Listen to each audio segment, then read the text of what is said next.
So, Yvonne, you were mentioning that sort of marketing yourself, and we're about to get into the profile section. So, what are some of the things that you've learned for those people that are thinking, well, I could probably be on a board, but I'm not sure if I've got what it takes. And what would be your advice to somebody that's sort of sitting on the fence right now about what to do?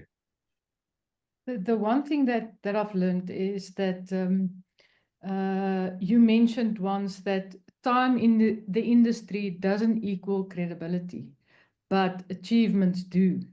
So what I've done is I've tried to focus on showcasing measurable achievements, because that really opened a lot of doors for me. Mhm. When we had that uh, uh, uh, Veblen Awards last year. Oh, yeah. And I think, yes, it definitely built a lot of self-confidence, and that is what you need.